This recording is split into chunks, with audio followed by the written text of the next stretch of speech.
So, on August 5th, 2025, EASA dropped a pretty significant airworthiness directive, number 2025-0174. This one's a critical safety update for anyone operating Airbus EC135 and EC635 helicopters. In this explainer, we're going to break down exactly what it is, who it affects, and most importantly, what you need to do to stay compliant and safe. Right off the bat, EASA doesn't mince words. The stakes here are incredibly high.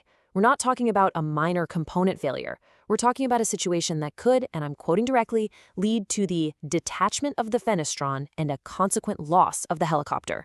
This is why this AD demands everyone's full and immediate attention. All right, here's our game plan. We'll start with the problem itself, the critical crack that started this whole thing. Then we'll figure out if your fleet is affected. After that, we'll walk through the required actions and deadlines, look at the real-world operational impact, and then wrap it all up with your clear next steps. So what is this unsafe condition really all about? Well, it all comes down to a crack in a very specific, very important part of the helicopter's airframe.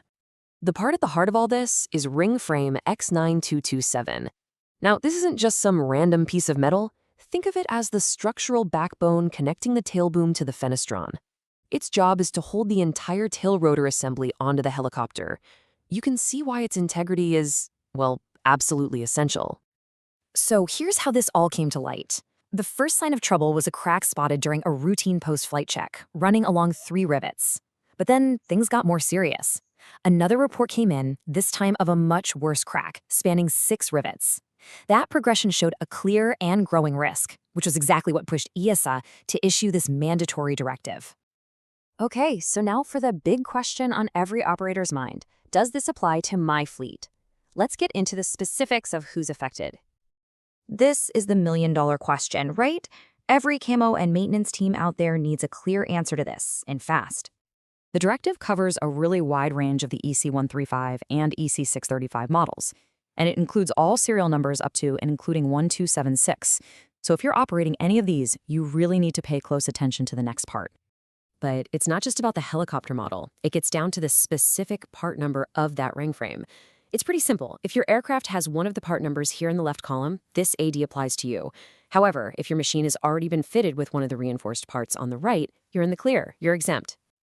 Okay, so let's say you've confirmed your fleet as affected. Now what? Let's dive into the nuts and bolts of what you actually have to do, and, just as important, when you have to do it by.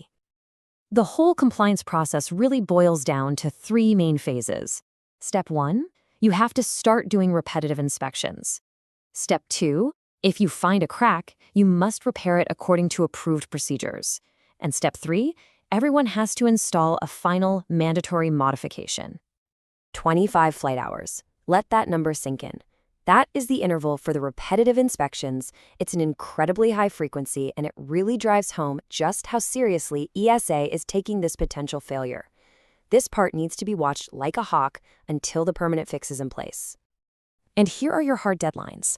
That first inspection needs to happen before the helicopter reaches 100 total flight hours, or within 25 hours of the AD's effective date, whichever comes later. After that, you're locked into that repetitive 25-hour cycle. And remember, all of this is just a temporary measure leading up to the final modification.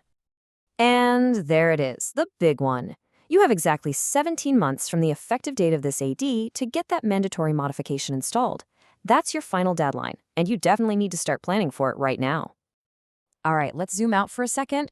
What does all this mean for the bigger picture? For your safety management system, your budget, and just your day-to-day flight operations?